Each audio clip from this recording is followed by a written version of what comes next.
502 का lecture number 27 discuss करने वाले हैं। कॉन्फ्लिक्ट मैनेजमेंट के लिए जो हमारे पास पॉइंट्स है उसमें सबसे पहले आता है अवॉइड करना, दूसरा है अकोमोडेटिंग और तीसरा है कॉम्पीटिंग। कॉन्फ्लिक्ट से बचने के लिए हमें एक्शंस जो परफॉर्म हो रहे होते हैं उनको अवॉइड, अकोमोडेशन होनी चाहिए और उसके अलावा कॉम्पीटिंग सेटिस्फाई होना चाहिए अपने इंटरेस्ट से, आपका जो भी गोल है उसमें। नेक्स्ट है कॉम्प्रोमाइजिंग, कॉम्प्रोमाइज़ होना चाहिए, कोलैबोरेटिंग होना चाहिए।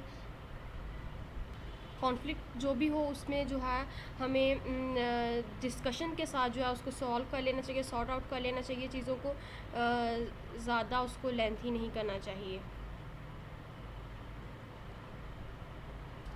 यहाँ पर 5 कॉन्फ्लिक्ट मैनेजमेंट स्टाइल्स हैं। जो एक्स एक्सिस पे आपके पास कोऑपरेटिवनेस है और वाई एक्सिस पर आपके पास असर्टिवनेस है, और 5 जो इसकी कैटेगरीज़ हैं वो उसमें आती हैं कोलैबोरेटिंग, कॉम्प्रोमाइजिंग, अकोमोडेशन, अवॉइडिंग और कॉम्पीटिंग।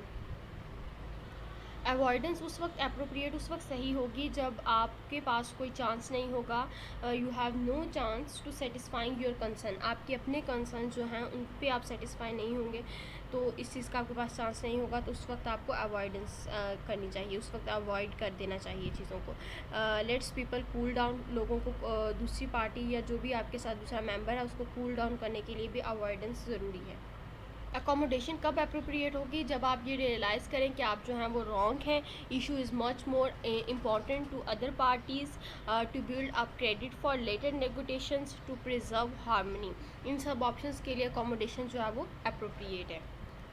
और कोलैबोरेशन हमारे लिए कब अप्रोप्रिएट होगी? जब दोनों पार्टीज़ के कंसर्न जो हैं वो इम्पॉर्टेंट होंगे, to gain commitments, time is not an issue, time जो है वो एक इशू नहीं होगा, उस वक्त कोलैबोरेशन जो है वो हमारे लिए अप्रोप्रिएट होगी। कॉम्प्रोमाइजिंग किस वक्त अप्रोप्रिएट होगी? जब गोल्स जो होंगे वो लेस इंपॉर्टेंट होंगे, गोल्स हमारे जो हैं वो इतने इंपॉर्टेंट नहीं होंगे टू यू दैन कोलैबोरेशन से ज़्यादा आपके लिए आपके गोल्स जो हैं वो इंपॉर्टेंट नहीं होंगे, म्यूचुअल एक्सक्लूसिव गोल्स होंगे, to achieve temporary settlements under intense time pressure. इन तमाम चीज़ों के लिए जो है वो कॉम्प्रोमाइजिंग जो है वो अप्रोप्रिएट होगा। नेक्स्ट हमारे पास है negotiation skills. What is a negotiations? इसकी डेफिनेशन देख लेते हैं। The process of making joint decision, ऐसा प्रोसेस जिसमें हम जो है वो मिलके कोई डिसीजन को फैसला करते हैं। One the parties involve have different preferences, जो पार्टीज़ इन्वॉल्व हैं उनके डिफरेंट प्रेफरेंसेस हों और उनको हम मिलाकर एक फ़ैसला करें। नेक्स्ट है नेगोटिएशन जो है वो कब यूज़फुल होता है?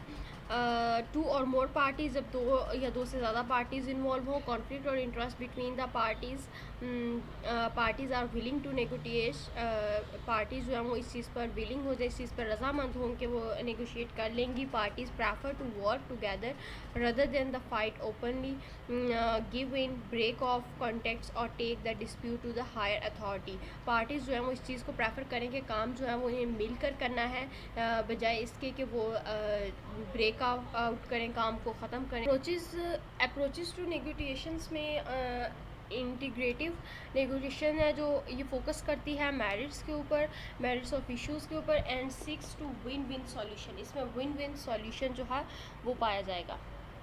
नेक्स्ट हमारे पास स्टेप्स हैं नेगोशिएशंस के, जिसमें identify the problem, define the goal, record the fact, anticipate outcomes, ये चीज़ें जो हैं ये इसके कुछ स्टेप्स हैं।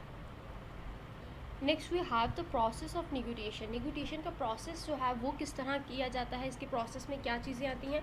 प्रिपरेशन एंड प्लानिंग आती है। सबसे पहले आपके पास प्रिपरेशन एंड प्लानिंग आती है, देन उसके बाद डेफिनेशन ऑफ ग्राउंड रूल्स की डेफिनेशन आती है, देन इसके बाद क्लैरिफिकेशन एंड जस्टिफिकेशन आएगी, then after this we have bargaining and problem solving situation, after that we have the end point that is closure and implementation.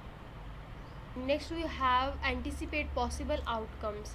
Possible outcomes में है consider and evaluate a wide range of outcomes, हमने consider करना है और execute करना है ऐसी और वाइड रेंज आउटकम्स को before the negotiation start. Negotiation को स्टार्ट करने से पहले हमें कंसीडर करना है और एग्जीक्यूट करना है आउटकम्स को।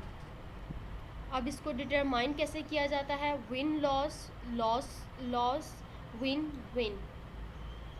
Next we have principle negotiations. Principles इसके क्या हैं? Separate the people from the problem, लोगों को जो है वो प्रॉब्लम से सेपरेट कर दिया जाए। Focus on interest not position, हमें फोकस करना चाहिए इंटरेस्ट के ऊपर ना कि पोजीशन के ऊपर। Generate variety of possibilities before deciding what to do, बहुत सारी जो है वो हमें पॉसिबिलिटीज़ की वैराइटीज़ जो है वो जनरेट कर देनी चाहिए डिसीजन से पहले कि हमें क्या करना है। Insist that the result be based on some objective. Next हमारे पास प्लानिंग चेकलिस्ट है, इसमें has the problem been identified, is the goal of negotiation clear, what do you want to keep, what do you prepare to give up. ये कुछ questions इस तरह के हैं जो कि चेकलिस्ट के लिए इस्तेमाल किए जाते हैं। नेक्स्ट देख लेते हैं conducting the negotiations. Use an appropriate negotiation style, appropriate सही स्टाइल जो है वो हमें यूज़ करना चाहिए। Use suitable language suitable use करनी चाहिए। इफेक्टिव रिस्पॉन्ड होना चाहिए। Identify needs and wants, identify करना चाहिए कि क्या ज़रूरत है और किस तरह की ज़रूरत है। नेक्स्ट कंडक्टिंग नेगोटिएशंस में set up the negotiation, create the non verbal environment create करनी चाहिए। Start the negotiations, deal with conflicts during the negotiations, deal करना चाहिए कॉन्फ्लिक्ट्स के साथ नेगोटिएशन के दौरान। During achieve a negotiated outcomes को अचीव करना चाहिए। उसके अलावा नेक्स्ट हमारे पास है सेटिंग अप द नेगोटिएशन, इसमें हमारे पास टाइम आता है, लोकेशन आती है, फर्नीचर एंड सीटिंग आती है, उसके अलावा टीम मेंबर्स आते हैं। ये सब सेटिंग अप द नेगोटिएशंस के टाइप्स हैं। Next we have evaluate the negotiations, इसमें हमारे पास आएगा identify actions to be taken, जो भी एक्शंस हम करते हैं उन्हें देखना चाहिए, आइडेंटिफाई करना चाहिए। राइट डाउन ईच स्टेप, हर स्टेप को राइट करना चाहिए। रिकॉर्ड डिसीजंस को रिकॉर्ड करना चाहिए फॉर फ्यूचर रेफरेंस। आइडेंटिफाई करना चाहिए कौन रिस्पॉन्सिबल है हर स्टेप के लिए इम्प्लीमेंटेशन के प्रोसेस में। और next we have third party negotiations, third party conflict resolution objectives में हमारे पास आता है procedure, fairness, efficiency, effectiveness, outcome fairness. ये चार जो हैं वो इसमें ऑब्जेक्टिव थर्ड पार्टी ऑब्जेक्टिव्स हैं। कौन कौन से चार ऑब्जेक्टिव्स हैं इसके? प्रोसीजर फेयरनेस है, एफिशिएंसी है, इफेक्टिवनेस है एंड आउटकम फेयरनेस है। नेक्स्ट हमारे पास है नेगोटिएशन इश्यूज़ कौन कौन से आते हैं? जेंडर डिफरेंसेस, पर्सनैलिटी ट्रेट और कल्चरल डिफरेंसेस। ये तीन जो हैं वो इश्यूज़ पाए जाते हैं नेगोटिएशंस के अंदर। Next we have issues in negotiations. Personality trait की अगर बात की जाए तो इसमें ट्रेड्स जो होते हैं वो अपीयर नहीं होते बल्कि डायरेक्टली अफेक्ट करते हैं आउटकम्स के। देन अगर जेंडर की बात की जाए तो वुमेन नेगोटिएशन जो होता है वो डिफरेंट नहीं होता मैन के साथ, लेकिन जो है वुमेन का एटीट्यूड जो नेगोटिएशन की तरफ होता है वो and there success and negotiations are less favourable, वो जो है वो लेस फेवरेबल होती है दैन द मैन। नेक्स्ट अगर कल्चर नेगोटिएशंस की बात की जाए तो इसमें जितने भी डिफरेंसेस होते हैं नेगोटिएशन के अंदर वो इन्फ्लुएंस करते हैं कल्चर डिफरेंसेस को। और इसमें आता है time orientation, individualism, collectivism, power distance. ये तीन चीज़ें जो हैं वो कल्चर नेगोटिएशन। इफेक्टिव नेगोटिएटिव बिहेवियर कब होता है? जब हम प्लान करें और गोल्स को सेट करें, गैदर इन्फॉर्मेशन इकट्ठी करें, कलेक्ट करें, कम्युनिकेट करें सही तरीके से, मेक अप्रोप्रिएट कंसेशंस। ये तमाम चीज़ें जब हमारे पास होंगी तो हमारा जो बिहेवियर होगा नेगोटिएटिव की तरफ वो बहुत ज़्यादा इफेक्टिव होगा।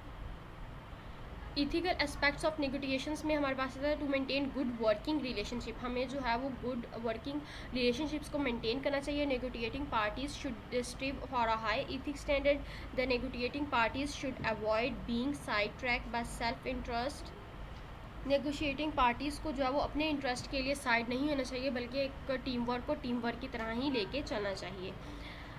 यहाँ पर हमारा लेक्चर नंबर 27 जो है वो फिनिश होता है। आई होप कि आपको तमाम लेक्चर जो है वो क्लियर हो गया होगा। अगर आपको कहीं से कुछ समझ नहीं आया तो आप कमेंट करके पूछ सकते हैं। वीडियो को लाइक कीजिएगा, शेयर कीजिएगा and subscribe my channel for more informative videos. Thank you.